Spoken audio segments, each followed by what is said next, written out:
विश्ववंदनीय विश्वगुरु महाकारुणिक तथागत गौतम बुद्ध, भारतीय संविधानाचे शिल्पकार बोधिसत्व डॉक्टर बाबासाहेब आंबेडकर यांच्या विचारांना अभिवादन करून, तसेच सर्व महामानव महामाता यांच्याही विचारांना अभिवादन करून आपण आजच्या ग्रंथ वाचनाला सुरुवात करत आहोत. भृंग ऋषी असतील, आलार कलाम असतील, या ठिकाणच्या त्यांनी ते वेगवेगळ्या तपश्चर्या असतील, ध्यानधारणा असेल, समाधी असेल, आणि त्यानंतर त्यांनी तपश्चर्या किंवा वैराग्य जीवन कसं करावं यासाठी त्यांनी खडतर तपश्चर्या त्यांनी करण्याचा प्रयत्न केलेला आहे. इथपर्यंत आपण काल आलेलो होतो. आज आपणाला त्याच्या पुढचा भाग बघायचा आहे. त्यांच्या तपस्या एवढ्या उग्र होत गेल्या की आधी शेंगदाण्याचा एक शेंग खायची, नंतर तिळाचा एक दाणा खायचा, कधी कधी तर मग ते 2 दिवसाला, 8 दिवसाला, 15 दिवसाला, आणि ते एवढे क्षीण झाले की पोट आणि पाठ याच्यामध्ये फरकच उरला नाही. गौतमाने सुरू केलेली तपश्चर्या आणि त्यांचे आत्मक्लेश यांचे स्वरूप अत्यंत उग्र असे होते. जितके जास्तीत जास्त उग्र होऊ शकत होते एवढे ते उग्र होते. अशा प्रकारचे त्यांचे आत्मक्लेश 6 वर्षापर्यंत चालले होते. 6 वर्षानंतर त्यांचे शरीर इतके क्षीण झाले होते की त्यांना हालचालही करता येत नव्हती. तरीही त्यांना नवीन प्रकाश दिसला नव्हता, आणि ज्या प्रश्नावर त्यांचे मन केंद्रित झाले होते त्या ऐहिक दुःखाविषयीच्या प्रश्नाचा त्यांना उलगडा झाला नव्हता. ते स्वतःशीच विचार करू लागले, हा मार्ग वासनामुक्त होण्याचा किंवा पूर्ण ज्ञानाचा अथवा मुक्तीचा नाही. काही जण इहलोकासाठी दुःख भोगतात, तर इतर लोक स्वर्ग प्राप्तीसाठी कष्ट सहन करतात. आशेच्या पाठीमागे लागल्यामुळे दुःखी ठरलेले आणि नेहमी ध्येयच्युत होणारे सर्व प्राणी मात्र सुखाच्या आशाने निश्चितपणे दुःखाच्या खड्ड्यात पडतात. माझ्या बाबतीत काहीसे असेच झाले नाही का? मी जे प्रयत्न केले त्या प्रयत्नाला मी दोष देत नाही, परंतु हे प्रयत्न म्हणजे आधाराला सोडून आकाशात उडण्यासारखे प्रयत्न होय. माझा प्रश्न असा आहे की अधिकात अधिक शारीरिक क्लेश करण्याचा धर्म म्हणता येईल का? ज्या अर्थी मनाच्या प्रेरणेने शरीर कार्य करते किंवा कार्य करण्याचे थांबते, त्या अर्थी मनाची साधना करणे हेच योग्य होय. विचाराखेरीज शरीर हे एखाद्या कुत्र्याप्रमाणे आहे. जर केवळ शरीराचीच गोष्ट असती तर अन्नशुद्धीनं पावित्र्य लाभले असते. पण जो कर्ता आहे, जे मन आहे, त्याचाही सुद्धा तो प्रश्नच आहे ना. पण मग हे सर्व काय कामाचे? ज्याची शारीरिक शक्ती नष्ट झाली असेल, भूक, तहान आणि थकवा यांनी जो त्रस्त झालेला असेल, थकव्यामुळे ज्याचे मन शांत राहिले नसेल, त्याला नवीन प्रकाश होऊ शकत नाही. तर अशा रीतीने सिद्धार्थाने अनेक तपश्चर्या अधिक उग्र म्हणजे कठीण, अत्यंत कठीण कठीण कठीण ते तपश्चर्या करत गेलेले आहेत. परंतु याच्यामुळे त्यांना जो वासनामुक्त होण्याचा मार्ग शोधायचा होता, ज्ञानाचा मार्ग शोधायचा होता, मुक्तीचा मार्ग शोधायचा होता. काही लोक सुख मिळवण्यासाठी तपश्चर्या करत होते, काही लोक स्वर्गामध्ये जाण्यासाठी तपश्चर्या करत होते का. परंतु सिद्धार्थाला तसं काही या ठिकाणी वाटलं नाही. उलट अशाही कडक तपश्चर्या केल्यामुळं शरीर अधिक क्रश होत गेलेलं आहे, शरीर थकत गेलेलं आहे, आणि त्यांच्यामुळं त्यांच्या मनाला वाटलं की आपण एवढी जी कडक तपश्चर्या करत आहोत, या तपश्चर्यामुळे तर काहीच साध्य होईना झालेलं आहे. मग जर शरीरच थकत असेल, शरीरच मरणाप्राय जर झालेला असेल, तर पुढची तपश्चर्या काय कामाची? कारण पुढची तपश्चर्या तर मी करूच शकणार नाहीये. आणि जे महत्वाचं आहे ते म्हणजे मन आहे. शरीरापेक्षा मन महत्वाचं आहे. आणि हे मन जे शरीरच साथ देत नसेल तर मनही काय करू शकणार नाहीये. तर कुठंतरी आपले प्रयत्न चुकत आहेत. योग्य मार्गाने आपण वाटचाल करणं अत्यंत महत्वाची आहे असं सिद्धार्थाला वाटलं.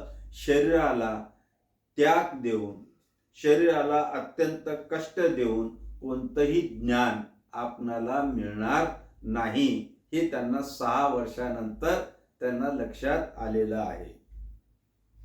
ज्या अर्थी मनाच्या प्रेरणेने शरीर कार्य करते किंवा कार्य करण्याचे थांबवते, त्या अर्थी मनाची साधना करणे हेच योग्य आहे. विचाराखेरीज शरीर हे एखाद्या कुत्र्याप्रमाणे आहे. मनाप्रमाणे आपलं शरीर कार्य करत असते. मनाप्रमाणेच आपलं शरीर काम करायचं थांबवते. त्या अर्थी सिद्धार्थाच्या ह्या लक्षात आलं की शरीराला त्रास देण्यापेक्षा मनाचं काय आहे, मन म्हणजे विचार आहेत. विचारपूर्वक आपण आता प्रयत्न केले पाहिजे. विचार जर नसेल तर ते त्याचं कार्य एखाद्या कुत्र्याप्रमाणे आहे. कुत्रा कसा आहे, आता माणूस समोर आला की तो ध्यान धरतो, त्याला लक्षात येते, पण ते माणूस निघून गेले की ते सगळं विसरून जाते. तसंच विचाराशिवाय कोणतं कार्य करायचं तो हुशार आहे. कुत्रा बुद्धिमान आहे पण त्याला विचार शक्ती नाहीये. मग विचाराची शक्ती जर नसेल तर हे आपलं सर्व कार्य कसं आहे, कुत्र्याप्रमाणे आहे. जर केवळ शरीराचीच गोष्ट असती तर अन्नशुद्धीनं पवित्र लाभले असते. पण जो कर्ता आहे, जो मन आहे, त्याचाही सुद्धा प्रश्न आहे. मग मन हे सर्व काय कामाचे? ज्या अर्थी शारीरिक शक्ती नष्ट झाली असेल, भूक, तहान, थकवा याने जो त्रस्त झाला असेल, थकव्यामुळे ज्याचे मन शांत राहिले नसेल, त्यांना नवीन प्रकाश कधीच होऊ शकत नाही. मनामुळे त्याचं शरीर थकलेलं आहे, किती अन्न खाल्लेलं आहे, चांगलं खाल्लेलं आहे, सगळं व्यवस्थित आहे, पण मनच जर प्रसन्न नसेल तर तुम्ही काही करू शकणार नाही, नवीन प्रकाश मिळू शकणार नाही. ज्याचे मन पूर्णपणे शांत नाही तो कधीही आपल्या उद्देशाला प्राप्त करू शकत नाही. म्हणून आपलं चित्त, आपलं मन हे शांत आणि प्रसन्न ठेवणं गरजेचं आहे. खरी शांती आणि चित्ताची एकाग्रता शारीरिक गरजाच्या अखंड तृप्तीनेच योग्य प्रकारे लाभू शकते. आपलं मन केव्हा एकत्रित राहील, जेव्हा शरीर चांगलं असेल. शरीरच चांगलं नाही आहे, शरीराला आपण त्रास देत आहोत, मग तो शरीर आपल्याला काहीतरी मागत राहणार. मग शरीर मागत राहिल्यानंतर आपलं मन किंवा चित्त हे शांत राहणार नाहीये. तर शरीर आणि मन हे सर्व शांत झालेलं पाहिजे. त्यावेळी उरोविला इथे सेनानी नावाचा एक ग्रस्त राहत होता. त्याला सुजाता नावाची एक मुलगी होती. सुजाताने एका वटवृक्षाला नवस केला होता की तिला मुलगा झाल्यास दरवर्षी तो नवस फेडेल. तिची इच्छा पूर्ण झाली. तिने पन्ना नावाच्या आपल्या दासीला नवस फेडण्याच्या पूजेचे स्थळ म्हणजे पूजेची जागा तयार करण्यासाठी पाठवले. त्या वटवृक्षाखाली गौतमाला बसलेले पाहून पन्नाला वाटले की तो वृक्ष देवताच साक्षात अवतरले आहे. सुजाता स्वतः आली. स्वतः शिजवलेली खीर तिने एका सोन्याच्या पात्रात गौतमाला अर्पण केले. ते पात्र घेऊन ते नदीकाठी गेले. सुपतिपट्ट नावाच्या नदीच्या घाटावर त्यांनी आंघोळ केली आणि मग त्यांनी जेवण केले. याप्रमाणे त्यांची वैराग्य मार्गाची कसोटी म्हणजे तपश्चर्या संपली.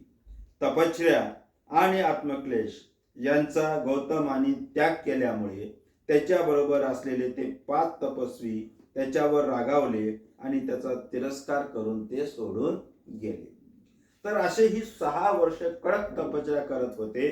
पोटपाट एक झाली होती. त्यावेळेस त्यांच्या लक्षात आलं की नुसतं शरीराला पीडा देऊन काय उपयोगाचं नाहीये. कारण शरीर शांत ठेवण्यासाठी मन एकाग्र पाहिजे. मन आणि शरीर एकाग्र राहण्यासाठी चांगलं जेवणही त्या ठिकाणी पाहिजे. तर त्या ठिकाणी उरोविला नावाचा एक सैनानी होता. त्याला सुजाता नावाची एक मुलगी होती. तिचं लग्न झालेलं होतं. तिने त्या वटवृक्षाला एक नवस केला होता की मला जर मुलगा झाला तर मी तुला या ठिकाणी दरवर्षी काय करेन, नवस फेडण्यासाठी येईल. मग त्याची जी दासी होती, त्या दासीचं नाव होतं पन्ना. तिनं सांगितलं की जा, आपणाला तो नवस फेडायचा आहे, त्या ठिकाणी जाऊन ती जागा साफसुथरी कर, व्यवस्थित कर. ती येऊन बघती तर तिथे हा सिद्धार्थ तपश्चर्याला बसलेला आहे. मग त्या पन्नाला वाटलं की साक्षात वन देवता त्या ठिकाणी प्रकट झालेली आहे. तसं ती सुजाताला जाऊन सांगते. सुजातालाही आनंद होते. सुजाता स्वतः खीर तयार करते आणि एका सोन्याच्या पात्रामध्ये ते खीर त्या सिद्धार्थाला देते. सिद्धार्थ ते पात्र घेऊन त्या नदीच्या किनारी जातात, आंघोळ करतात आणि जेवण करतात. अशा रीतीने ते ज्ञानप्राप्तीसाठीच ते सुजाताची खीर ही बौद्ध साहित्यामध्ये अतिशय महत्वाची ठरलेली आहे. म्हणून आपला कोणताही कार्यक्रम जर असेल तर आपण त्या खीराला अतिशय महत्वाचं देतो. सिद्धार्थाच्या जीवनामध्ये 2 भोजनदान महत्वाचे आहेत. एक पहिलं की जे त्यांच्या शरीराला प्रेरणा देणारे आहे ती सुजाताची खीर, आणि दुसरं म्हणजे त्यांच्या मूर्तीकडे नेणारे चूनचं जेवण. असे 2 जेवण अतिशय प्रसिद्ध आहेत. या जेवण केल्यामुळे त्यांची वैराग्य मार्गाची कसोटी म्हणजे तपश्चर्या संपली.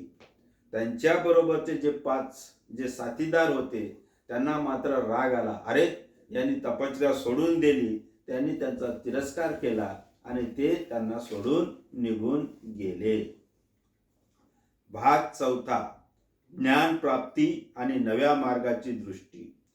त्याच्यामधला एक, नव्या प्रकाशासाठी ध्यान साधना. जेवण करून ताजेतवाने झाल्यावर गौतम आपल्या आतापर्यंतच्या अनुभवाविषयीचे विचार करू लागले. सर्व मार्ग अयशस्वी झाल्याचे त्यांना दिसून आले. ते अपयश इतके मोठे होते की कोणाही माणसाला त्यामुळे पूर्णपणे वैफल्य आले असते. त्यांना अधिकच वाईट वाटले, परंतु वैफल्याने मात्र त्यांना स्पर्शही केला नाही. यथोचित मार्ग सापडेन असा त्यांना विश्वास होता. त्यांचा विश्वास एवढा वाढला की सुजाताने पाठवलेल्या अन्नाचे सेवन ज्या दिवशी त्यांनी केले त्याच दिवशी रात्री त्यांना 5 स्वप्न पडले, आणि जेव्हा ते जागी झाले तेव्हा आपल्या खात्रीने बोधी होणार असा त्यांना त्या स्वप्नाचा अर्थ लावला. ज्यांनी आपले भविष्य जाणण्याचा प्रयत्न केला, सुजाताच्या दासीने आणलेल्या अन्नाचे पात्र नैरंजना नदीत फेकून ते म्हणाले, जर मला ज्ञान प्राप्ती होणार असेल तर हे पात्र प्रवाहाच्या विरुद्ध दिशेने जाऊ दे. आणि खरोखरच ते पात्र प्रवाहाच्या विरुद्ध दिशेने वाहू लागले आणि शेवटी काळ नावाच्या नागराजाच्या निवासस्थानाजवळ ते बुडाले. अशा आणि दृढ संकल्प यांनी युक्त होऊन त्यांनी उरवला सोडली आणि संध्याकाळच्या सुमारास ते गयेच्या मार्गाला लागले. तिथे त्यांनी एक पिंपळाचा वृक्ष पाहिला. आपणाला नवा प्रकाश दिसेल आणि आपला प्रश्न सोडवण्याचा मार्ग शोधून काढण्यास मदत होईल या आशेने चिंतन करण्यासाठी त्या वृक्षाखाली बसण्याचा त्यांनी विचार केला. मग त्यांनी ते जेवण केलं, खीर खाल्ली, ताजेतवाने झाले आणि मग विचार करू लागले की या 6 वर्षामध्ये मी जी काही तपश्चर्या केलेली आहे, शरीराला जो त्रास दिलेला आहे, याच्यातून मला काय फायदा झालेला आहे, याचं फळ मला काय भेटलेलं आहे. मग त्यांच्या लक्षात आलं की या 6 वर्षामध्ये मला फक्त अपयश आणि अपयशच आलेलं आहे. माझ्या जागी जर दुसरा कोणी असता तर तो वैफल्य त्याला आला असतं, त्याला खूप वाईट अनुभव आला असता, कदाचित त्याने जीवही सोडून दिला असता. पण सिद्धार्थाला एवढं अपयश येऊन सुद्धा त्याला वैफल्य आलेलं नव्हतं. कारण त्याचा एक दृढ निश्चय होता की मी ज्या मार्गाच्या शोधात निघालेलो आहोत ते नक्कीच मला मिळेल. आणि सुजाताच्या या खिरेने त्यांच्यामध्ये तो विश्वास निर्माण झालेला आहे. आता याच्यामध्ये काही 2-3 गोष्टी आलेल्या आहेत. जरी ते डॉक्टर आंबेडकरांनी जे जसाच्या तसा जरी भाग याच्यामध्ये घेतला तरी आपणाला परिचयामध्येच डॉक्टर बाबासाहेब म्हणतात की हे मी त्रिपिटकामधून घेतलेलं जरी असलं तरी तुमच्या विवेकशील बुद्धीला पटते का ते स्वीकारून त्याची पुढे वाटचाल करायची आहे. तर इथे काय दोन घटना अशा आल्यात की त्यांना 5 स्वप्न पडले, किंवा दुसरी एक घटना अशी आहे की त्यांनी ते पात्र नदीमध्ये टाकलं आणि सांगितलं की मला जर बोधित्व प्राप्त होईल तर हे प्रवाहाच्या विरुद्ध होईल. हे वैज्ञानिक दृष्ट्या सत्य नाहीये, परंतु या ठिकाणी आपल्याला असं हे करायचं आहे की सिद्धार्थाचा निश्चय अतिशय दृढ होता आणि तो विश्वास एवढा दृढ होता की कोणत्याही परिस्थितीमध्ये मी ढळणार नाही. जोपर्यंत मला ज्ञान प्राप्त होणार नाही तोपर्यंत मी हलणार नाही, असा आपण या ठिकाणी अर्थ घ्यायचा आहे. आणि हा संकल्प, हा प्रयत्न त्यांनी उराशी बाळगून त्यांनी उरविला सोडली आणि संध्याकाळच्या सुमारास ते बुद्ध गयेला आले. तिथे एक पिंपळाचं वृक्ष दिसलं आणि ते पिंपळाचं वृक्ष पाहिल्यानंतर त्यांना असं जाणवलं की या झाडाखाली बसल्यानंतर मी जर काही चिंतन करेन तर मला या ठिकाणी एक नवीन मार्ग, एक नवीन शोध मला या ठिकाणी लाभेल. आणि म्हणून त्यांनी त्या वृक्षाखाली बसण्याचा निश्चय केला. वृक्षच का झाड निवडलं, पिंपळ वृक्षच का? तर पिंपळ जो आहे हा सतत 24 तास हा ऑक्सिजन देणारा हा वृक्ष आहे आणि मनाला तो प्रसन्न करणारा झाड आहे, मनाला तजेला देणारा तो वृक्ष आहे. म्हणून त्यांना वाटलं की आपण या पिंपळाच्या झाडाखाली बसून चिंतन करावं. चारही दिशांचा विचार केल्यावर त्यांनी पूर्व दिशेची निवड केली, कारण चित्तमलाच्या विनाशासाठी मोठमोठ्या ऋषींनी नेहमी याच दिशेला निवडले होते. मग कोणत्या दिशेनं बसावं? तर पूर्व दिशेला त्यांनी हे केलं. पूर्व दिशेलाच का? याच्या मागे कोणती अंधश्रद्धा नाहीये. तर याच्या मागे एवढंच आहे की पूर्व दिशा म्हणजे सूर्य उगवतो. सूर्य उगवतो म्हणजेच काय आहे की नव चैतन्य आणते, नवीन दिशा दाखवते. म्हणून बरेच जण या पूर्व दिशेला तोंड करून बसतात. गौतम पद्मासन घालून आणि पाठ सरळ ठेवून त्या पिंपळाच्या वृक्षाखाली बसले. ज्ञान प्राप्ती करून घेण्याच्या निश्चयाने ते स्वतःशीच म्हणाले, माझी कातडी, स्नायू आणि हाडे जरी सुकून गेली तरी माझ्या शरीरातील रक्तमांस शुष्क झाले असेल तरी चालेल, परंतु पूर्ण ज्ञान प्राप्त झाल्याशिवाय मी आसन सोडणार नाही. मग त्या झाडाखाली ते बसले. पूर्व दिशेला पद्मासन घातलेला आहे, सरळ पाठ केलेली आहे आणि स्वतःशीच ते म्हणाले की माझ्या शरीरामध्ये आता कोणताच प्राण नाहीये. माझी कातडी, माझे स्नायू, माझे हाडं सगळे सुकून गेलेले आहेत, निष्क्रिय झालेले आहेत. माझ्या अंगामध्ये रक्ताचं थेंबही नाही. तरीही मी असा या ठिकाणी प्रण करत आहे की जोपर्यंत मला पूर्ण ज्ञान किंवा बोधी प्राप्त होत नाही तोपर्यंत मी या ठिकाणाहून हलणार नाही, उठणार नाही. नंतर गजेंद्रप्रमाणे भव्य असा काळ नावाचा राजा आणि त्याची पत्नी सुवर्णप्रभा ते दोघे पिंपळाच्या वृक्षाखाली बसलेल्या गौतमाच्या दर्शनामुळे जागृत झाली. पिंपळाच्या गौतमाला पूर्ण ज्ञान प्राप्ती निश्चित होणार अशी त्यांना खात्री पटली व त्यांनी त्यांची पुढील प्रमाणे स्तुती केली.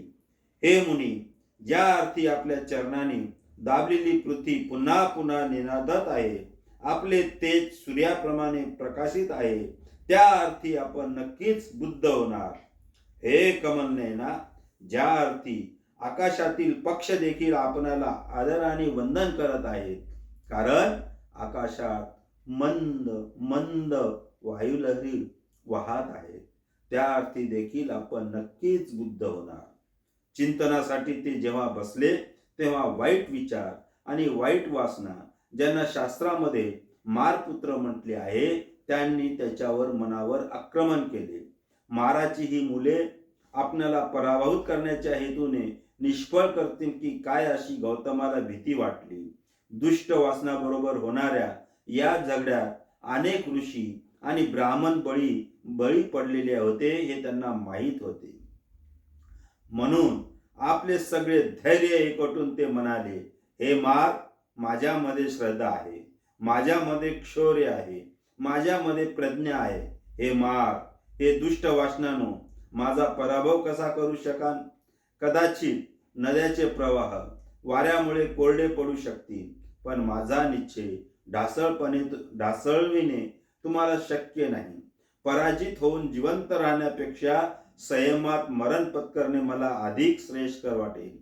एखादा गोड घास मिळेल या आशेने चरबीच्या गोळ्याप्रमाणे दिसणाऱ्या दगडावर झेप घेणाऱ्या कावळ्याप्रमाणे दुष्ट वासनाने गौतमाच्या मनावर जबरदस्त आक्रमण केले होते.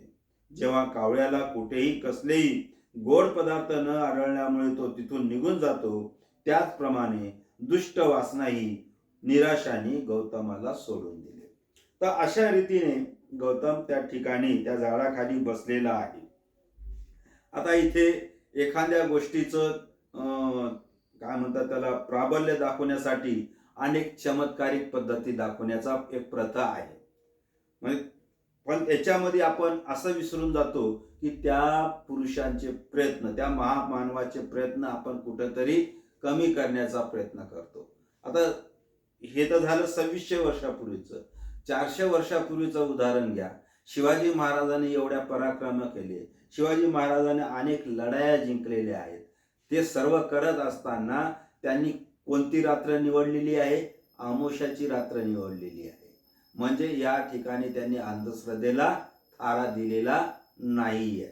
याच्याही पुढे या शिवाजींचा पराक्रम कमी करण्यासाठी काही लोकांनी त्यांच्या शौर्याचं कोणाला दिलेली आहे? भवानी तलवारला महत्व दिलेली आहे. शस्त्र तेच असते, पण ते डोकं कोणाचं असते, मनगट कोणाचा असते, प्रयत्न कोणाचे असतात, हेही महत्वाचे आहे. तर या ठिकाणी शिवाजींचं महत्व कमी व्हावं म्हणून त्या भवानी तलवाराला महत्व दिलेलं आहे. तलवारी तर सगळ्याकडेच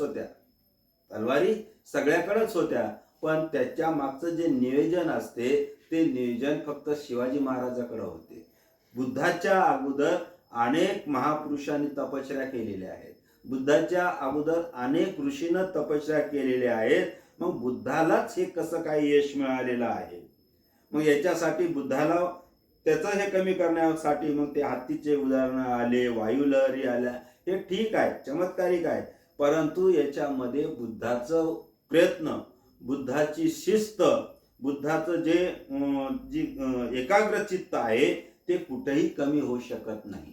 या पुढचा भाग म्हणजे बुद्धाने आपल्या मनावर एवढा विजय मिळवला होता. एखाद्या दुसऱ्या व्यक्तीला मारणं सोपं जाते, दुसऱ्यावर विजय मिळवणं सोपं जाते, परंतु स्वतःवर विजय मिळवणं अत्यंत कठीण असते. तुम्ही जास्ती नाही, एक 5-10 मिनिटं शांत एकदम एकाग्र होऊन दाखवा. माणूस असा किती बसेन बोलेन, पण 10 मिनिटं सुद्धा तो एकाग्र बसू शकत नाही. या 10 मिनिटाच्या नादामध्ये मनामध्ये वेगवेगळे विचार येतात. ते विचार आपल्या विचारशक्तीला कुठंतरी नष्ट करण्याचा प्रयत्न करतात. आपल्या याच्यामध्ये ज्या प्रयत्नाला मला असं मी ठरवलं की या प्रयत्नानं जायचं, मी असं करेन, पण त्या याच्यामध्ये ही जी आंतरिक शक्ती असती ती, त्यालाच आपण मार म्हणतो. हे मार तुम्हाला जगू देत नाही, म्हणजे तुम्हाला शांत बसू देत नाहीये. परंतु सिद्धार्थ या सगळ्या गोष्टीवर विजय मिळवतात. शेवटी मारावरही ते विजय मिळवतात आणि मार तो पराभूत होऊन तो हार पत्करून तो जातो. अशा रीतीने या सिद्धार्थाने सर्व गोष्टीवर अगदी दुष्ट वासना, मार या सर्वांना विजय मिळवला. आणि अशा रीतीनं मग ज्या वासना असतील, ज्या काय निराशा आहे, हे सगळे आता गौतमाच्या शरीरातून निघून गेलेले आहे. आता नंबर 2 त्याच्यामधलं 4थ्या भागामधलं ज्ञान प्राप्ती. चिंतन काळात उपजीविका करण्यासाठी 40 दिवस पुरेन इतके अन्न सिद्धार्थ गौतमाने गोळा केले. मनाला चलबिचल करणारे दुष्ट विचार मनातून काढून टाकल्यानंतर सिद्धार्थ गौतमाने अन्न सेवन केले व ते ताजेतवाने झाले आणि त्यांच्या अंगी शक्ती आली. अशा प्रकारे ज्ञान प्राप्त करून घेण्याच्या उद्देशाने त्यांनी चिंतनाची पुन्हा तयारी केली. ज्ञान प्राप्ती करून घेण्यासाठी गौतमाला 4 आठवडे सतत ध्यानमग्न राहावे लागले. त्यांना अंतिम अवस्थेला पोहोचण्यासाठी 4 पायऱ्यांनी मार्गावर आक्रमण करून संपूर्ण ज्ञान प्राप्ती करून घेतली. तर अशा रीतीने त्यांनी वासनावर विजय मिळवला, मारावर विजय मिळवला. मग आता त्यांनी ठरवलं की आता मला ज्ञान घ्यायचं, बोधी व्हायचं. मग त्याच झाडाखाली चिंतन करण्यासाठी त्यांनी असं ठरवलं की 40 दिवसामध्ये मला कोणत्याही प्रकारे मला बोधी व्हायचा आहे. म्हणून त्यांना त्या 6 वर्षाचा अनुभव होता. काय अनुभव होता? शरीराला कितीही त्रास दिला तरी ज्ञान भेटणार नाही. म्हणून हे ज्ञान करत असताना 40 दिवस पुरेल इतकं अन्न त्यांनी गोळा केलं. तसेच आपल्या शरीरातून, आपल्या मनातून सगळे वाईट विचार, दुष्ट विचार काढून टाकले. अन्न सेवन केलं. ते अन्न सेवन केल्यामुळे ते ताजेतवाने आले, त्यांच्या शरीरात शक्ती आली आणि अशा प्रकारे ते पुन्हा त्या झाडाखाली चिंतनासाठी बसले. ज्ञान प्राप्ती करून घेण्यासाठी सिद्धार्थाला 4 आठवडे सतत ध्यान मग्न राहावं लागले. त्यांना अंतिम अवस्थेला पोहोचण्यासाठी 4 पायऱ्यांनी मार्गावर आक्रमण करून संपूर्ण ज्ञान प्राप्ती करून घेतली. आता ह्या 4 पायऱ्या कोणत्या? पहिली अवस्था वितर्क आणि विचार प्राधान्यतेचा संयोग होता. त्यांच्या एकांतवासामुळे ही पायरी गाठण्यास त्यांना मदत झाली. पहिली अवस्था काय आहे? विचार आणि वितर्क या दोघांचा संयोग आणि ही एकांतवासामुळे विचार करण्याची त्यांची शक्ती वाढली आणि पहिली पायरी गाठण्यास त्यांना मदत मिळाली. दुसऱ्या अवस्थेमध्ये मनाची एकाग्रता. पहिलं विचार आहे, दुसरं आहे एकाग्रता, तिसरी अवस्था आहे मनाचा समतोलपणा आणि जागरूकपणा आणि चौथं आणि शेवटचं मनाचा समतोलपणा आणि पावित्र्याचा संयोग झाला आणि त्याचप्रमाणे जागरूकतेचा आणि समचित्तेचा संयोग झाला. अशा प्रकारे जेव्हा हे चित्त जेव्हा एकाग्र झाले तेव्हा ते पवित्र झाले. जेव्हा ते निर्दोष झाले तेव्हा त्यात किंचितही डाग उरला नाही. जेव्हा ते सुकोमल झाले, जेव्हा ते दक्ष झाले, जेव्हा त्यांच्या दृढता आली, जेव्हा ते सर्वथा राग विरहित झाले, जेव्हा त्यांची नजर एकमात्र उद्देशावरच होती, तेव्हा गौतमाने आपले सर्व ध्यान त्या एकमात्र समस्येवर केंद्रित केले जी त्यांना हैराण करत होती. तर अशा रीतीनं त्यांनी 4 पायऱ्या, कोणती? विचारांची असेल, एकाग्रतेची असेल, समता असेल, जागरूकता असेल, मनाचा समतोलपणा असेल, मन पवित्र असेल, आपलं मन त्यांनी शुद्ध केलेले असेल, नुसतं शुद्ध नाही तर ते संपूर्णपणे निर्दोष केलेलं आहे. आणि हे सगळं करून त्यांच्या मनामध्ये आता कोणाही विषयी, कोणत्याही लोकाविषयी कोणताही डाग राहिला नाही, द्वेष राहिला नाही. त्यांच्या विचारामध्ये एक प्रकारची दृढता आलेली आहे. ते संपूर्णपणे सर्वाविषयी राग रहित झालेली आहे. त्यांची नजर आता सम्यक झालेली आहे. सर्वांकडे सारख्या बुद्धीनं ते बघत आहे आणि आता आपल्या समोर एकच उद्देश आहे आणि त्या उद्देशावरच आपल्याला लक्ष केंद्रित करायचं आहे, असं त्यांनी ठरवलं. 4थ्या आठवड्याच्या शेवटच्या दिवशी त्यांना त्यांचा मार्ग काही अंशी प्रकाशमान झाला. त्यांना स्पष्टपणे दिसून आले की त्यांच्या समोर 2 समस्या होते. पहिली, जगामध्ये दुःख आहे आणि दुसरी हे की दुःख नाहीसे कसे करावे व मानव जातीला सुखी कसे करावे. याप्रमाणे 4 आठवडे सतत चिंतन केल्यानंतर अंधकार नाहीसा होऊन प्रकाशाचा उदय झाला. अविद्येचा नाश होऊन ज्ञान उदयास आले त्यांना एक नवीन मार्ग दिसला. तर अशा रीतीनं 4 आठवड्याच्या तपश्चर्येनंतर, 4 आठवड्याच्या विचारानंतर, 4 आठवड्याच्या समतोल विचारानंतर, पूर्ण राग विरहित झाल्यानंतर त्यांना ज्ञानाचा मार्ग दिसलेला आहे. आणि या मार्गाच्या याच्यामध्ये तिसरा, नव्या धम्माचा शोध.